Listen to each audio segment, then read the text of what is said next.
คงดิ้นแล้วนี่แหละขาดมันนี่ตีนแล้วมันเข้าไปพุ่น ตำโพด เอาเจ็ดเมตรกอขึ้น เอาขึ้นอีกเนาะ หรือว่ากอบล็อกขึ้นเอาบ่ เลย ก็บอกกันเอาดีกว่ามันเตี้ยโพดบ่งามเลยเอาขึ้นอีกเนาะ แม่น เจ็ดก็ได้ เก่าทางไอ้ตัวนี้เนาะเก่าทางตัวเฮาอันนี้ครับ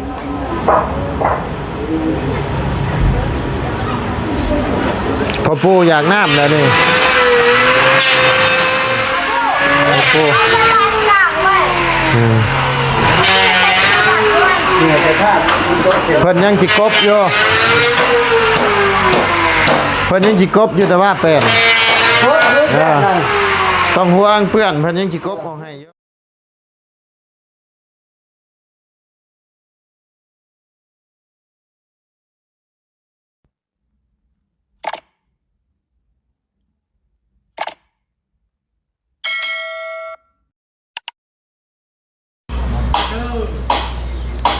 ทักทายกับสบายดีเด้อเนาะพ่อแม่พี่น้อง FC เบิร์ดจุกูสู่คนเนาะบ่ว่าอยู่ในและต่างประเทศก็ยินดีต้อนรับเข้าสู่ช่องบ่ลายชื่อเก่าพี่น้องพบเจอกันอยู่เพื่อนน้องป๊อปคือเก่าคือเดิมเนาะพี่น้องเลยเพิ่มเติมคือทางสร้างเพิ่นมาเฮ็ดบันไดแล้วบัดนี้เนาะพี่น้องเลยลงมาครบในบันไดต่อนี่เนาะพี่น้องเลยเดี๋ยวเข้าไปเบิ่งไปชมน้ำกันเนาะพี่น้องเลยมืดผ่ามืดฝนมาตลอดเนาะพี่น้องเลย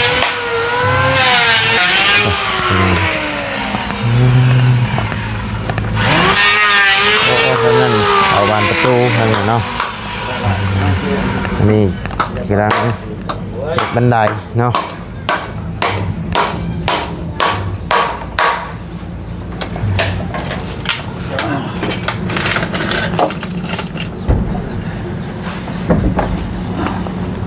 โอ้มาสลับตะปูสิ ตัวนี้กบแล้วเด้อบ่นี่พ่อชายังบ่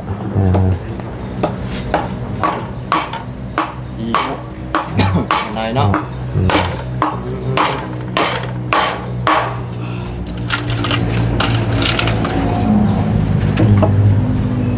จะขันได้จะขัน เก่า เก้าขันเนาะ ใช่เจ็ดบัดมันชูง เจ็ดสูงก็ตัวนี้สูงป่ะ โดยมันชูงอันน่ะตัวก่อนชูงก็ได้ที่เนาะชูงก็ได้บ่ คำมันอันนี้เขาวางเก้ากับเก้าแล้วเนาะ เก่ามันต่ำนะ ตามโพดป่ะ มันเจาะขัน ต่ำนี่ ขันในขันมันบ่เจาะ บ่แบบว่าคันว่าใช้เก่ามันสิคงดิ้นแล้วนี่แหละขาดมันนี่ตีนแล้วมันเข้าไปพุ่น ตามโพด เอาเจ็ดเมตรกอขึ้น เอาขึ้นอีกเนาะ หรือว่ากอบล็อกขึ้นเอาบ่ เลย ก็บอกกันเอาดีกว่ามันเตี้ยโพดบ่งามเลยเอาขึ้นอีกเนาะ แม่น เจ็ดก็ได้ เก่าทางไอ้ตัวนี้เนาะเก่าทางตัวเฮาอันนี้ฮั่น หัวเตี้ยอะไรมันเป็นมืออย่างงามนะบัดเทือนคือว่าสูงบัดอันนั้นบัดเตี้ยเนาะ แม่น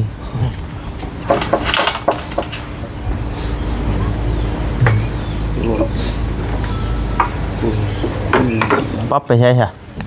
ไปซื้อน้ ชื่อน้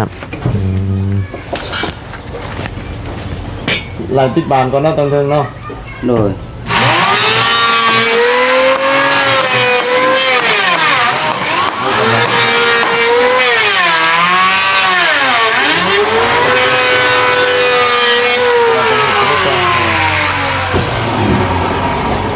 บล็อกตะปูนห้านคนยังฉันเปิดเจอรอห้านฉันเปิดก่อนจังไม่เปลี่ยนทางข้างหน้า ำมันบ่แตกเนาะเพิ่นตอก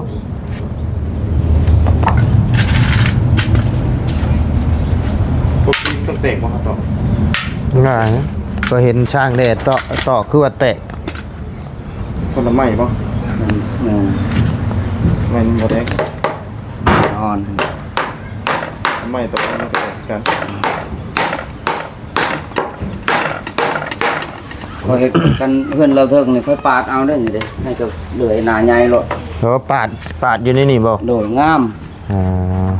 ปาดงาม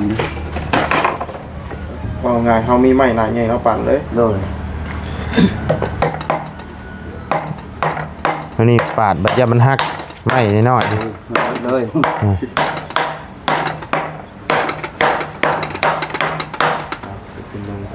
ดูไป ก็เหลือเลยนี่เนาะ แวะโดยเรือและชามแฟน โอเคเดี๋ยวมาลาไปแล้วโอเคเดี๋ยวเป็นเวลา ๆก่อนอื่นก็กลับทักทายสบายดีเด้อเนาะพ่อแม่พี่น้อง FC เบิร์ดจุกูทุกคนเนาะบ่ว่าอยู่ในและต่างประเทศก็ยินดีต้อนรับเข้าสู่ช่องไลฟ์คือเก่าพี่น้อง ท่าซีแล้วบอก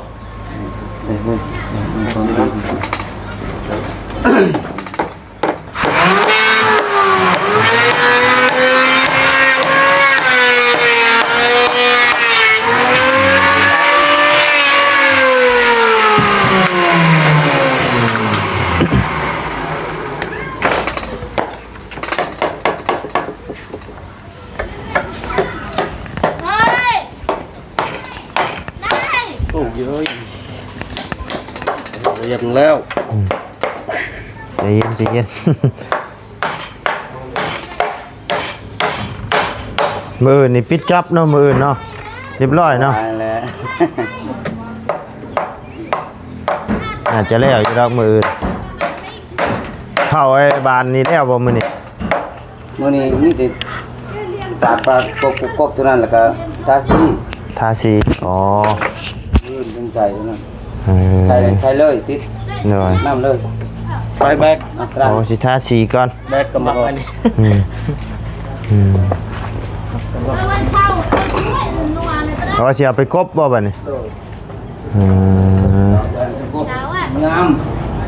อ๋อตอกแล้วจังกบเนาะเออ เพียงดีเด้ หน่อยแต่ละสร้างเพิ่นเฮ็ดก็บ่คือกันพี่น้องเอ้ย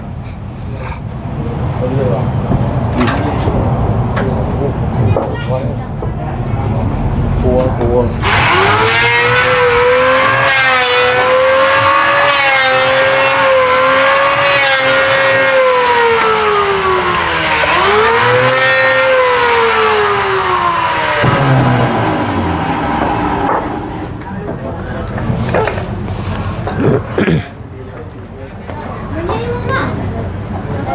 มีแต่บัตรใบซื่อๆมื้อนี้เนาะพี่น้องเอ้ยจังทาสีบาดนี้สีแห้งเนี่ยมื้ออื่นจังได้เข้าพี่น้องเอ้ย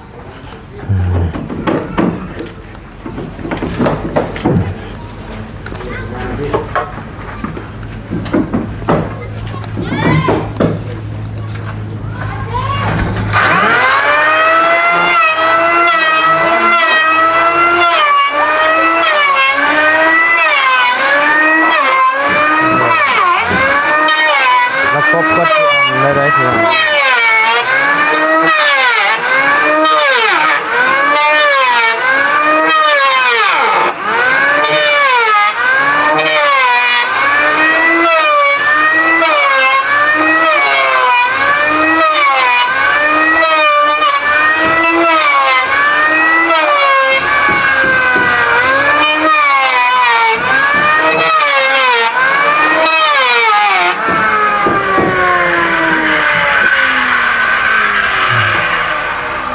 โอ้คักๆๆเนาะแล้วกบให้วัตถุอันเลยทั้งตัวอันนี้บางอันเพิ่นตนไอ้นี่เพิ่นบ่ได้กบเด้กบแต่ตัวใหญ่นี่ชื่อพี่น้องคักๆเราเฮ็ดน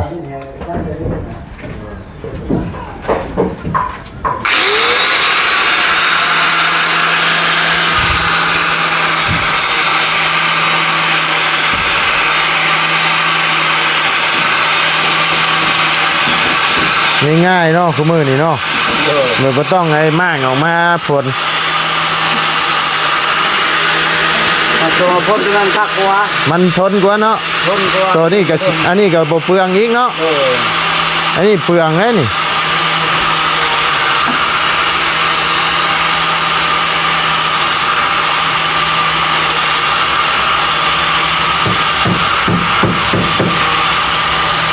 ลืองแล้วมันกัดเด็กไปแต่ละเทื่อบ่แม่นน้อยๆเด้นี่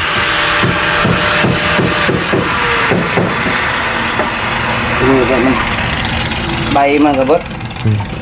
มัน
เตะโดนรอบ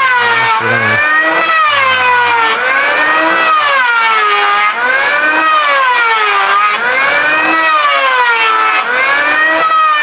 คนยังไปซื้อน้ำอยู่เนาะพี่น้องเลย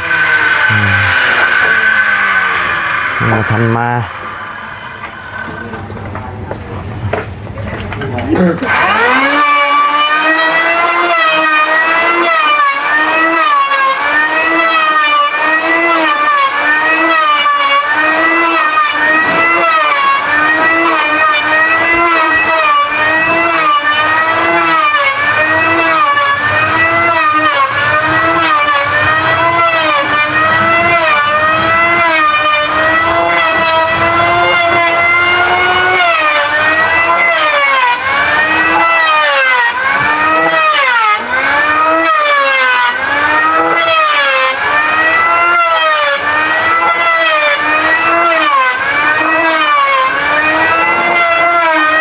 เรียบร้อยบาดนี้เนาะอันหนึ่งพี่น้องเดี๋ยวขึ้นไปเบิ่งทั้งเทิงก่อนเนาะเพิ่นทาสีแล้วบ่อึ๊บโอ้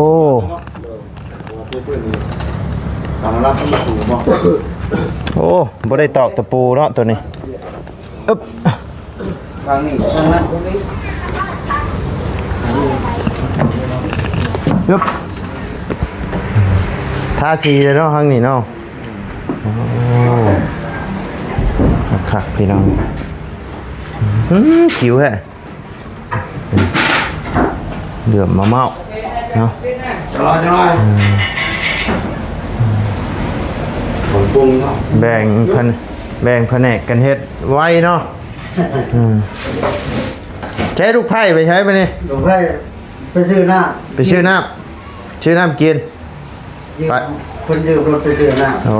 ไปตะดนนะบ่ ก็จะ มีหมู่เห็นมาอยู่เนาะ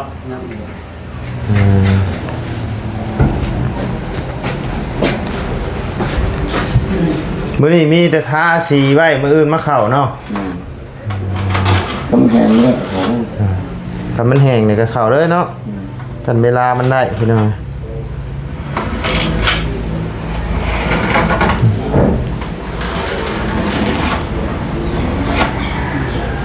โอ้ปวดหัวเลยนี่อยู่ดนนี่คิวครับ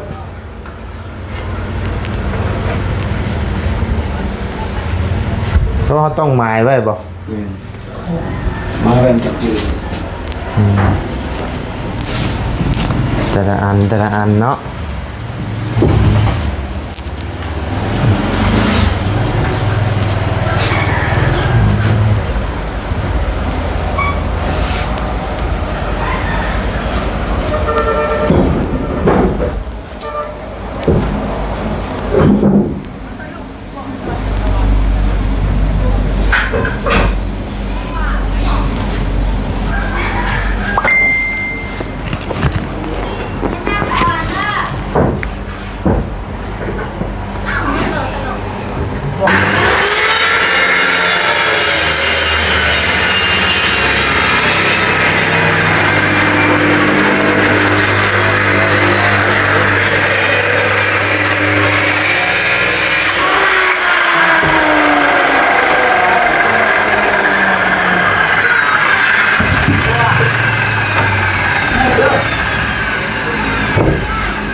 เราไปเบิก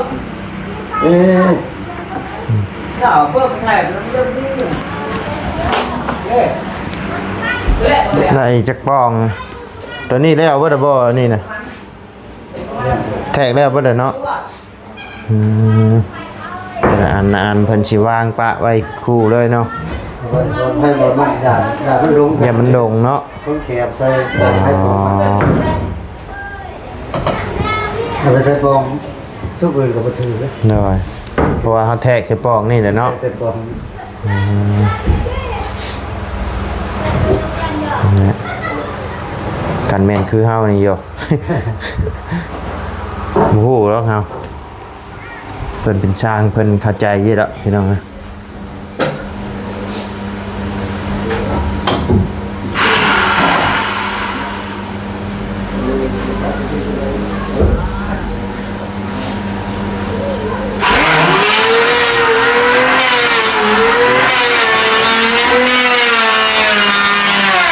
ถ้าจักรอบสองรอบเนาะตัวนี้2แล้วบ่นี่ รอบนึงอ่ะแห้งน้ำมันมันก็เป็นน้ำมัน งามเด้อเนาะ มันเป็นน้ำมันที่เราจะมา เป็นน้ำไม้ เดี๋ยวมันมีลายใหม่จะมา ลายไม้มันมีลายเนาะมันดดงามพี่น้องลงอีกรอบหนึงให้งามไหมเนาะ แล้วใหม่แล้วใหม่ใช่ครับเป็นลายเป็น งามพี่น้องตัวนี้แบบลงเป็นไรนี่เนาะตัวนี้ก็ลายเยอะมันหนักไม้ตัวนี้มันสีเข้มกว่า สีเข็มสีดำเพราะว่าสุดท้ายเลย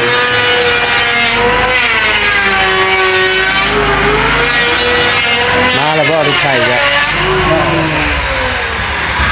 ได้ยินเสียงรถ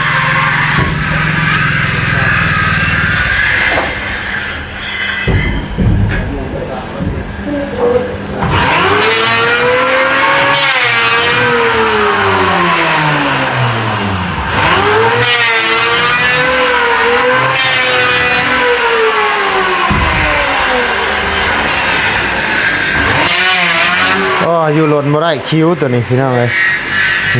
คิ้วแห้ง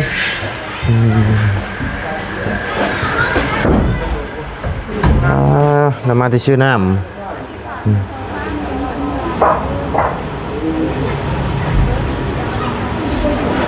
พ่อปู่อยากน้ำแล้วนี่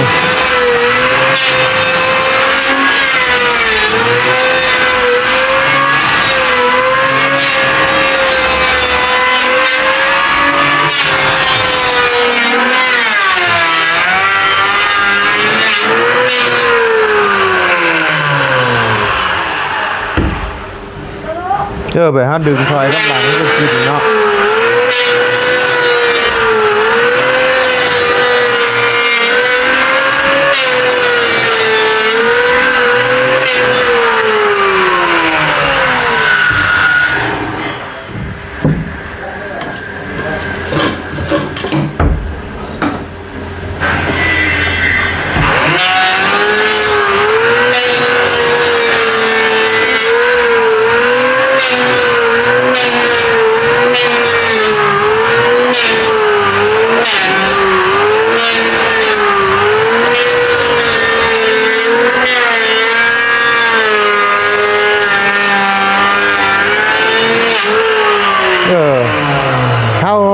เฮาดึงกับดังมันก็กัดคือกันเนาะ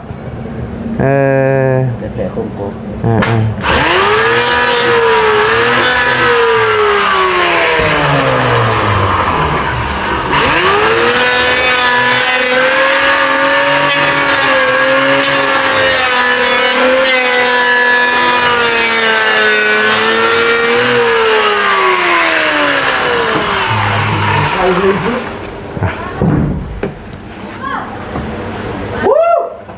ร้อย ซอยได้ตัวนี้ เฮ้ออีหยังนะ น้ำ ซอยครับ เอาช่วยน้ำแน่ช่วยฮับน้ำแน่ มันมีทางขึ้น ขึ้นทางนั้นกับทาง อดเอาเดี๋ยวก็ได้ขึ้นบันไดใหญ่แหละ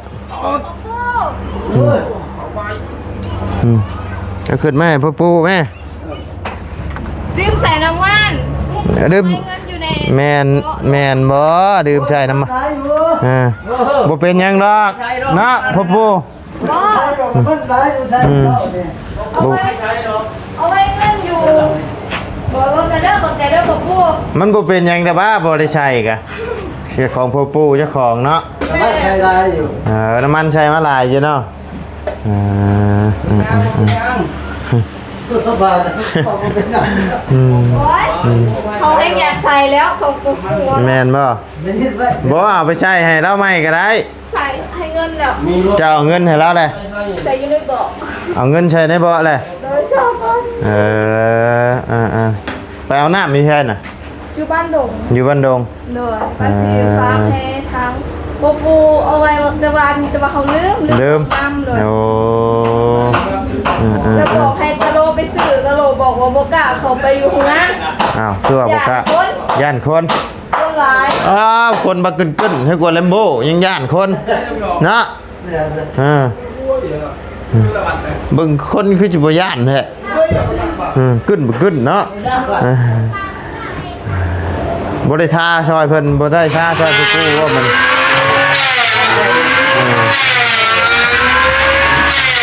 ท่าแห่งงามๆคือเพิ่นเด้อ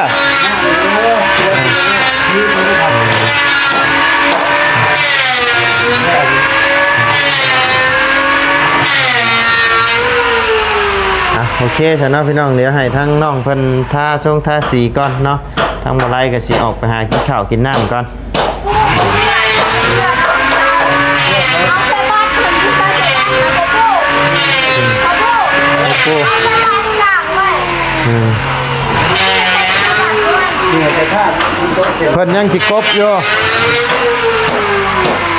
เพิ่นยังสิกบอยู่แต่ว่าเป็น โคตรเยอะแยะเลย ต้องห่วงเพื่อนเพิ่นยังสิกบเอาให้อยู่ ไม่อยู่บางคนมันกับเพียงกัน